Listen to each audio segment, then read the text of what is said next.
First of all, many congratulations on the victory. I want to understand, firstly, what this win means to you.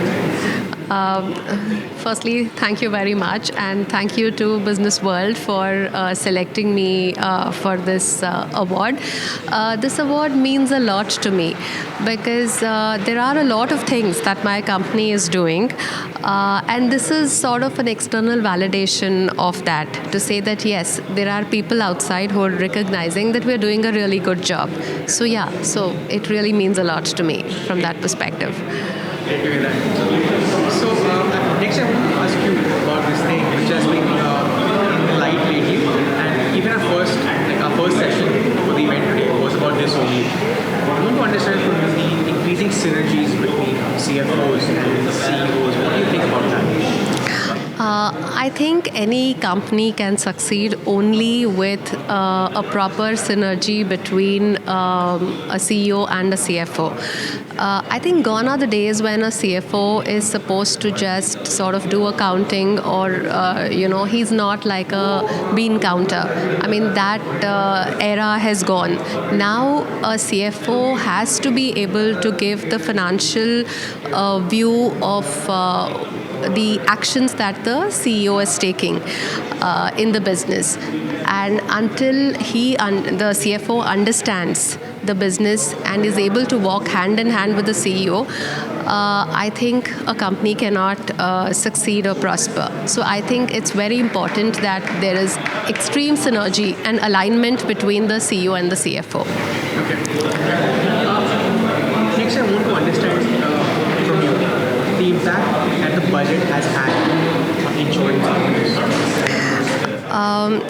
So this is probably the most widely asked question of the life insurance industry after the budget. So I think the impact has been sort of twofold. One is the exemption under 1010D, which was available for policies that seems to have been withdrawn for where the premiums are greater than 5 lakh. Then the proceeds that you get, the maturity, the surrender value, etc., that you get, they will lose the tax exemption that was available earlier. Now, what does it mean for the industry? I think the sale of the high value policies, so the HNI customers, etc., who take policies greater than 5 lakh. One is it becomes difficult to get such customers because once you've crossed the 5 lakh threshold or you've already taken a policy of 2 lakh or 3 lakh, then the ability for you to take any more for tax reasons will completely go down. Also, if another company has taken, if this customer has taken a policy from another company, then the ability for him to take any more from you sort of goes. So your ability to cross-sell to your own customers, or your ability to sell to customers of other insurance companies, or your ability to sell policies greater than 5 lakh, all of that sort of goes down, suddenly. And the industry assumes that 10 to 12% at least will be the impact, on the overall sales. And there are different things that, we as a company are thinking, other companies are thinking about that as well, to see how we can sort of get around,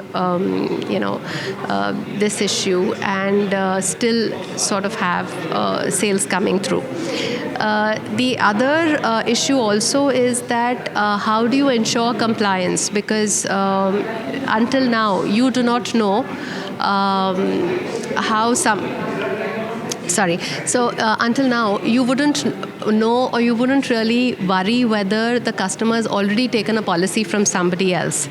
But now, it is important for you to know that, because if he crosses 5 lakh, then he is not eligible for the exemption, and it becomes your responsibility in some way to be able to figure that out. So the compliance around it, etc., is also something that is difficult. So both from a sales perspective as well as compliance perspective, it becomes a little challenging, and we have to figure out what to do. Okay. Last question, and this is like a two-parter. Okay. So it looks like 2023 will most likely continue continue the trend of macroeconomic instabilities that we started seeing last year, right? The GDP numbers are slowing down, inflation is still there. So what will be your strategies to navigate through these times first? And second, what would be that one key piece of advice that you would give to leaders in finance in these times? So I'll take the second question first.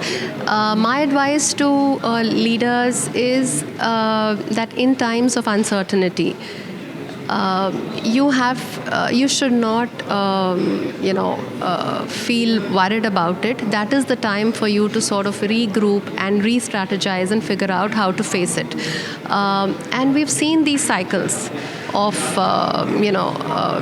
low growth or basically interest rates going up, going down, inflation coming up, going down. So we've seen these trends, and these are all cyclical trends. So it does destabilize you for a bit, for a while. But I think we'll need to regroup, re-strategize, and hold on until the tide turns around. And this is a cycle, and it'll get better. Thanks. Thank you so much Yeah. for chatting with us. Pleasure having you here. Sure. Once again, congratulations.